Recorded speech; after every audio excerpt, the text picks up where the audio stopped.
నా పేరు కంటే కేశవ్ గౌడ్, ఏజెన్సీ ప్రాంత గౌడ యువజన సంఘ రాష్ట్ర అధ్యక్షుడు.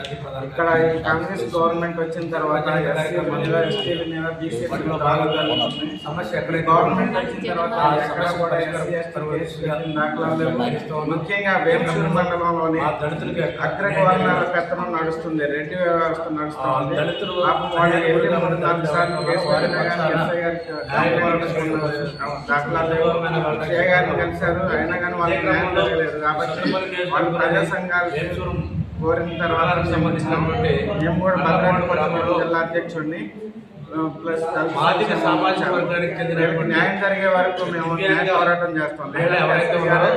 విజయలక్ష్మి గారిని ఖమ్మం జిల్లా ఎస్పీ గారు కలెక్టర్ గారు చేయడం జరిగింది.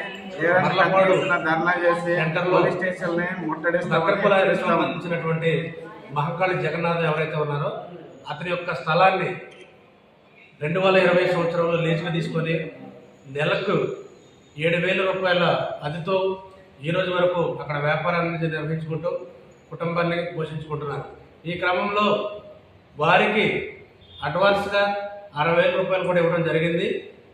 ఈ తదనంతర కాలంలో అక్కడ ఉన్నటువంటి పరిస్థితులు, వ్యాపారం కూడా దినదినాభివృద్ధి చెందటం, ఇవన్నీ చూసి అక్కడ ఉన్నటువంటి మహంకాళి జగన్నాథం ఎవరైతే ఉన్నారో వారు సడన్గా ఒకరోజు వచ్చి ఈ స్థలాన్ని మీరు ఖాళీ చేయండి, ఖాళీ చేసి ఇక్కడ మేము వ్యాపారం పెట్టుకుంటామని చెప్పేసి ఆయన మాట్లాడడం జరిగింది.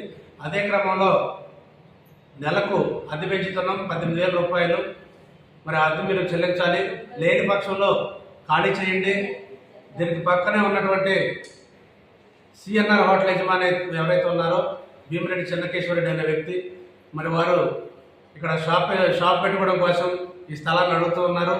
నెలకు 20,000 రూపాయలు అందిస్తారంటున్నారు. కాబట్టి మీరు ఈ షాపు ఖాళీ చేయండి అని చెప్పేసి దివ్యాంగ మహిళ ఎవరైతే ఉన్నారో తుంగా విజయలక్ష్మిపై వారి కుటుంబం ఒత్తిడి పెంచడంతో, ఇదే క్రమంలో ఇక్కడ ఉన్నటువంటి కాంగ్రెస్ నాయకులు ఎవరైతే ఉన్నారో భీమిరెడ్డి చెన్నకేశ్వరరెడ్డి గారు అలాగే రాఘవరెడ్డి గారు వీరి సమక్షంలో మాట్లాడుకుందామని చెప్పేసి మాట్లాడడంతో ఈ దివ్యాంగ మహిళ విజయలక్ష్మి ఆమె భర్త ఎవరైతే ఉన్నారో లక్ష్మి వీరిద్దరూ కలిసి అక్కడ ఉన్నటువంటి భీమిరెడ్డి చెన్నకేశ్వరరెడ్డి గారికి దగ్గరికి వెళ్ళి మాట్లాడడం జరిగింది.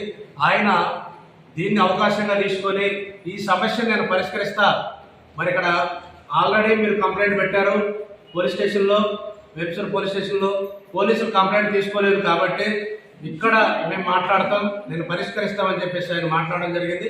ఆయన మాటలు నమ్మి మేము ముందుకెళ్ళడం జరిగింది. ఇదే క్రమంలో అక్కడ ఉన్నటువంటి సమస్య ఏదైతే ఉందో ఆ లీజ్ సమస్యను పరిష్కరించి ఆ షాపులో యథావిధిగా వ్యాపారం కొనసాగించుకోవడానికి కోసం అని చెప్పేసి నేను మాట్లాడతాను.